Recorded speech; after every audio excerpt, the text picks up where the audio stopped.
Kembali lagi bersama aku Iggy dalam siri kembara anak muda Trans-Siberia.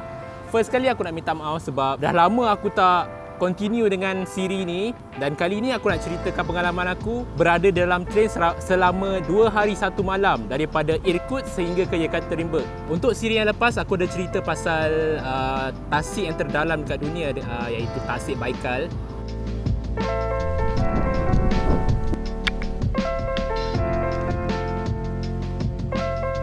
Untuk siri ni aku nak cerita pengalaman aku menaiki train daripada Irkutsk sehingga ke Yekaterinburg yang mengambil masa selama 2 hari 1 malam. Sebab apa aku kata train tu 2 hari 1 malam? Sebab perjalanan dia yang sangat jauh. Aku boleh katakan lebih kurang 3000 km bermula daripada bandar Irkutsk sehingga ke Yekaterinburg. Sebab apa aku kata lama? Train tu sebenarnya dia berhenti dan menurunkan penumpang boleh katakan setiap bandar. Sebab tu dia ambil masa yang lama untuk sampai ke bandar Yekaterinburg. Sebab apa orang-orang Rusia ni gemar gunakan train untuk bergerak daripada satu tempat ke satu tempat yang lain? Semua orang tahu kot dekat Rusia ni kan, negara dia sangat-sangat besar dekat dunia ni kan. Lepas tu bila diorang nak bergerak memang memakan masa berhari-hari lah. Jadi salah satunya naik train lah. Naik train sebab satu murah. Paling ketara sekali yang naik train ni adalah golongan yang student-student ni lah. Diorang belajar jauh daripada rumah diorang dekat bandar lain kan. Okey, berbalik dengan kisah aku dalam train, aku naik kelas yang ketiga iaitu kelas Plus Card. Okey, untuk setiap kelas ni ataupun kita panggil coach, dalam bahasa diorang panggil wagon tau, atau wagon lah dalam bahasa Inggeris kan. Dia punya kelas, dia punya kedudukan ni ada paling belakang sekali antara satu train tu lah. Dia paling belakang sekali. Semestinya aku naik kelas ketiga sebab nak murah kan. Kelas yang ketiga ni aku boleh katakan kelas marhain lah, sebab aku boleh nampak wajah-wajah orang-orang yang biasa, daripada student, pekerja, family yang menaiki train ni menggunakan kelas ketiga ni.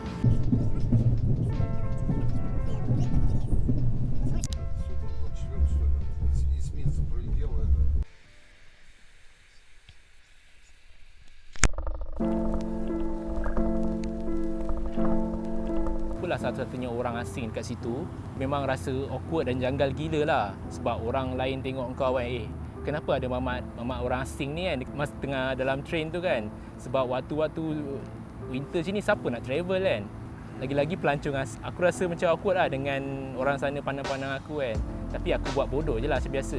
Diorang pun sebenarnya buat bodoh je, diorang cuma jeling kau macam tu je. Kebanyakan dalam train ni aku banyak buat hal sendiri. Sebab aku ni jenis pemalu sikit. Aku walaupun mungkin dah travel, dah banyak cross negara, tapi aku masih lagi ada perasaan malu ni. Aku susah nak kikis perasaan malu. Aku adalah sembang sikit-sikit dengan penumpang lain kan. Terutama sekali yang duduk berhadapan dengan aku. Jadi kalau waktu pagi, petang, biasanya kita orang akan duduk sekali lah. Kita orang akan mungkin baca buku ke ataupun makan kan. Makan makanan segera ke apa-apa kan. Aku ada beberapa bungkus mi segera, yang itulah yang aku makan dalam train tu. Yang selebihnya aku mungkin makan roti yang dipanggil sebagai prianik. Roti tu roti yang manis disaluti dengan gula. Orang lain kalau makan, diorang bawa macam-macam tau masa tu. Diorang bawa, ada yang kebanyakannya diorang bawa sosis yang besar dipanggil sebagai kalbasa tau. Jadi diorang makan dengan roti lah. Macam sosis besar tu diorang potong dan diorang makan dengan roti. Itu adalah sumber protein diorang. Benda tu tak perlu masak tau, cuma kau makan dengan roti, macam tu lah orang sana makan. Jadi aku tengok orang lain makan macam-macam, aku cuma terliur je lah. Aku cuma makan apa yang aku ada. Ada satu saat tu, ada penumpang seberang aku tu, dia hulur aku Maggi. Aku rasa terharu sangat. Lepas tu dia belanja aku teh. Teh ni sebenarnya dia dengan cawan sekali yang di-provide oleh konduktor kereta api. Kau kena bayar tau benda tu dengan sekali cawan. Jadi dia belanja aku tu. Kalau korang nak tahu, Russian ni sebenarnya bukan sombong. Walaupun korang tengok muka diorang agak ketat dan sangat suka nak tersenyum, sebenarnya apa yang aku baru-baru tahu, Russian ni sebenarnya diorang takkan senyum dengan stranger. Diorang takkan senyum dengan orang yang tak dikenali. Benda tu normal bagi diorang. Korang janganlah kalau jumpa mana-mana Russian tiba-tiba korang senyum, lepas tu korang tengok dia tak senyum balik, korang rasa macam sakit hati. Sebenarnya tak, memang normal bagi diorang. Diorang tak senyum balik dekat orang yang tak dikenali. Terutama sekali stranger lah, diorang takkan senyum. Korang akan nampak muka diorang ni agak ketat dan nampak macam tak friendly. Tapi kalau korang cuba bersembang dengan diorang friendly sebenarnya. Cuma memang budaya diorang bukan jenis senyum dengan orang-orang asing lah, ataupun orang yang tak dikenali.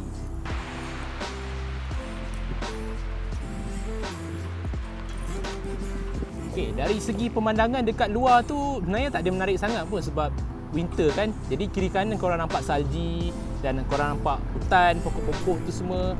Mula-mula kau rasa excited, lepas tu lama-lama kau tengok macam alah bosan lah.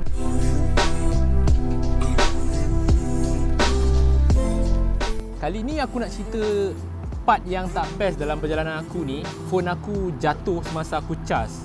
Okey, dalam satu gerabak ni ada lebih kurang mungkin satu atau dua tempat cas. Satu terletak dekat dengan bilik konduktor dan satu lagi dekat dengan toilet. Kalau korang nak cas phone tu boleh memang boleh, tapi korang kena rajin untuk tengok-tengok lah sikit. Masa tu aku pun tinggalkan lah phone aku, biarkan dia cas kan. Sedar-sedar ada orang bagi tahu aku phone aku dah ada atas lantai. Aku tengok skrin dah crack, tapi masih boleh guna lah.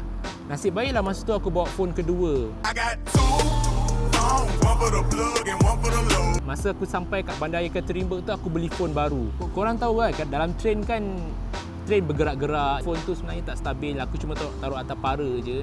Aku nasihatkan korang cuba elakkan untuk cas gunakan charger dekat situ. Lebih baik korang bawa power bank yang besar-besar supaya korang boleh supply korang punya gadget semua kan.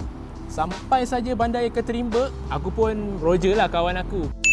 Antara kawan paling lama aku dekat internet, kat Yekaterinburg ni tak ada yang menarik sangat pun. Cuma aku nak jumpa kawan lama aku je. Jelas sebab selama ni aku cuma dapat teks dan aku cuma mungkin dapat lihat dekat social media. Dan kali ni aku dapat jumpa dia buat kali pertama. Jadi aku rasa excited gila lah. Yang tak bestnya, masa aku jumpa dia boleh bawa pula dia punya BF. Aku kalau boleh aku nak spend time lah dengan kawan aku nak sembang panjang. Masa kita orang jalan-jalan kat luar tu, masa kita orang tengah bersia-sia tu, dia macam tak berapa layan aku sangat lah sebab dia dengan boyfriend dia kan. Jadi aku rasa macam agak terkilan lah. Ini cerita dekat hostel pula.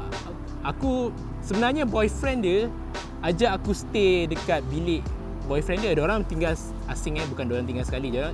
Jadi boyfriend dia ajak aku tinggal dengan boyfriend dia, tinggal semalam lah. Aku rasa macam tak selesa kan. Jadi aku minta tolong diorang carikan aku hostel. Jadi sampai saya dekat hostel ni, hostel tu murah, ada mungkin dalam 20 ke 30 ringgit semalam. Dekat hostel ni ada cerita lain pula, cerita yang tak berapa sedap lah. Aku punya roommate adalah orang Mongol, lelaki Mongol kan. Aku tak tahu dia buat apa kat situ, dia kerja ke dia student, aku tak pasti. Tapi yang paling tak best waktu tu, aku tinggal kat hostel lah, dekat satu bilik ni. Dalam bilik tu ada lebih kurang mungkin 6 buah katil. Aku lelaki Mongol tu, yang lain-lain tu semua perempuan Rusia lah, mungkin student ke apa. Masa aku tengah nak charge phone aku, nak charge aku punya action camera, lelaki Mongol ni ternampak lah aku punya action camera. Dia nampak dia macam dia tanya lah, dia berminat lah. Mana kau dapat action camera ni kan? Cantik gila kan. Action camera aku masa tu colour hijau. Dia kata dia nak action camera ni, dia sanggup trade in dengan beberapa gadget dia, macam contoh jam tangan, tab, tapi semua outdated lah, yang lama punya version lah. Yang membuatnya aku tak selesa tu, dia sebenarnya dia berkeras, dia nak juga trade in dengan barang dia dengan kamera ni sebab dekat bandar dia berasal daripada Mongolia lah. Kat bandar dia tak ada benda kamera ni. Dia tengok color lawa kan, nampak macam comel dia, sebab tu dia macam beria-ia nak kamera tu, dia sanggup trade in dengan barang gadget dia. Okay, kisah yang lain pula. Okay, masa tu waktu malam kan, aku tengah dinner. Masa tu aku pergilah dekat pantry hostel ni kan, aku prepare aku punya dinner kan. Lepas tu adalah geng-geng perempuan ni datang, roommate aku ni datang dekat pantry ni lah. Diorang pun lepak situ lah. Pun bawa lah makanan aku tu, aku bawa pergi bilik aku. Aku makan dekat lantai lah.